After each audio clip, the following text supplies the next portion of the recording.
Shalom dan selamat morning saudaraku. Hari yang baru telah Tuhan berikan kepada kita. Sebelum kita menikmati anugerahnya dan sebelum kita beraktivitas, mari kita datang kepadanya dalam doa dan meminta petunjuknya melalui perenungan firman-Nya. Mari kita siapkan hati, kita akan berdoa. Bapa yang mengasihi kami, puji syukur kami ucapkan kepadamu, Bapa yang sungguh baik dan mengerti kami. Sebelum kami memulai segala aktivitas kami di hari yang Engkau ciptakan ini, kami mau meminta petunjuk-Mu. Bicaralah kepada kami juga melalui perenungan firman-Mu yang juga adalah makanan yang nikmat bagi roh kami. Dalam nama-Mu Tuhan kami, Yesus Kristus, kami berdoa. Amin. Saudaraku yang dikasihi Tuhan, tema renungan kita pagi hari ini adalah sering berkumpul. Mari kita dengarkan firman Tuhan dari Yohanes 18 ayat 1, 2, dan 3. Setelah Yesus mengatakan semuanya itu, keluarlah ia dari situ bersama-sama dengan murid-muridnya, dan mereka pergi ke seberang sungai Kidron. Di situ ada suatu taman dan ia masuk ke dalam taman itu bersama dengan murid-muridnya.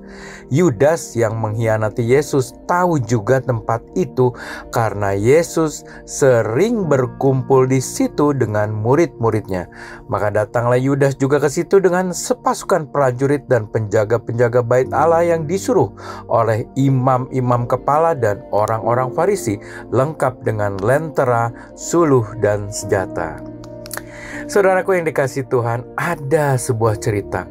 Entah mengapa, ada seorang ibu yang sangat sering sekali membeli keperluan dapur di salah satu kios di dalam sebuah pasar tradisional. Padahal harga-harga barang di kios tersebut lebih mahal dengan kios lainnya. Ternyata penyebabnya adalah karena si penjual sangat ramah, sering menanyakan kabar kepada para pelanggannya, dan tidak pernah memaksa untuk membeli barang dagangannya. Malah si penjual terkesan hanya ingin ngobrol dengan para pembeli, bukan menawarkan barang dagangannya. Dengan kata lain, fokus si penjual adalah membina hubungan dengan para pembelinya. Saudaraku yang dikasihi Tuhan, dalam pasal yang ke-18 di saat penulis Injil Yohanes mencatatkan tentang sebuah taman yang terletak di seberang sungai Kidron, sang penulis juga menekankan bahwa Yesus sering berkumpul di situ dengan murid-muridnya. Tentunya kata sering berkumpul dalam ayat tersebut digunakan untuk menjelaskan perbuatan yang berfokus kepada hubungan di dalam persekutuan yang erat antara Yesus dengan murid-muridnya. Mungkin kita bertanya, mengapa begitu penting untuk dicatatkan bahwa perkumpulan atau persekutuan antara Tuhan Yesus dengan murid-muridnya dilakukan secara sering dan bahkan berulang-ulang kali? Saudaraku, penggunaan kata sering memiliki nuansa mempererat keakraban. Dengan kata lain, kita dapat memahami bahwa perkumpulan atau persekutuan yang dilakukan secara berulang kali akan membina komunikasi yang lebih mendalam, juga untuk lebih mengakrabkan suatu hubungan. Saudaraku, banyak yang mengatakan bahwa pertumbuhan rohani cukup dilakukan secara mandiri tanpa memerlukan persekutuan. Namun, penulis Injil Yohanes menegaskan bahwa Tuhan Yesus saja untuk membina hubungan, ia sering berkumpul dengan murid-muridnya untuk bersekutu. Karena jika di dalam sebuah hubungan kita jarang kumpul dan jarang komunikasi satu dengan yang lain, bagaimana mungkin dapat memiliki hubungan yang baik?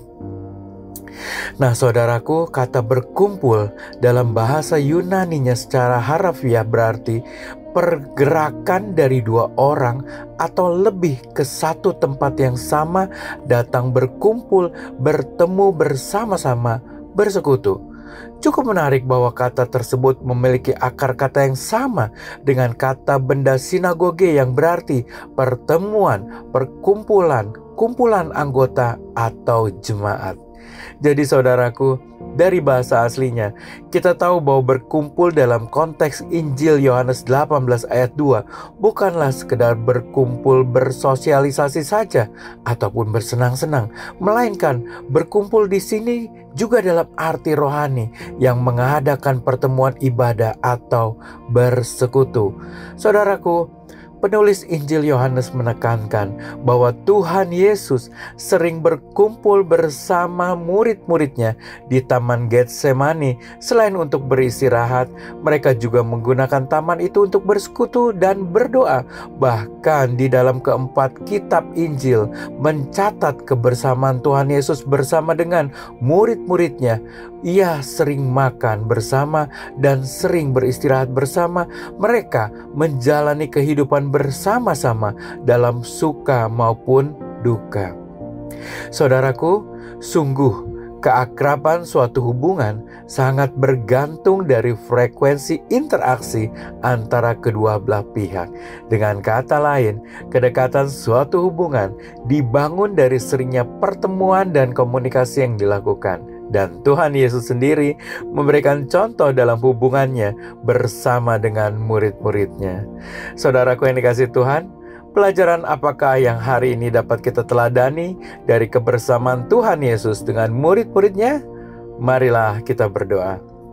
Bapa yang baik yang kami kenal dari Putramu yang tunggal, kiranya Roh Kudus-Mu membimbing kami agar kami dapat memahami dan melakukan kebersamaan yang sejati dengan-Mu dan dengan gereja-Mu, yaitu saudara seiman kami. Ajar kami memiliki kasih-Mu dan saling membagikan kasih-Mu, baik dalam suka maupun duka, baik dalam teguran maupun nasihat. Ajar kami ya Bapa untuk dapat memiliki kerinduan untuk selalu mau bertemu dengan saudara-saudara seiman dan untuk selalu mau menjalin hubungan yang penuh dengan kasih-Mu. Kami juga berdoa memohon berkat untuk hari ini, perlindungan, bimbingan bagi jemaat-Mu. Biarlah hari ini berlalu dan kami semua mengalami, menikmati kasih-Mu. Terima kasih ya Bapa, di dalam nama kekasih hati kami, Tuhan kami, Yesus Kristus. Amin. Selamat beraktivitas. Tuhan Yesus memberkati.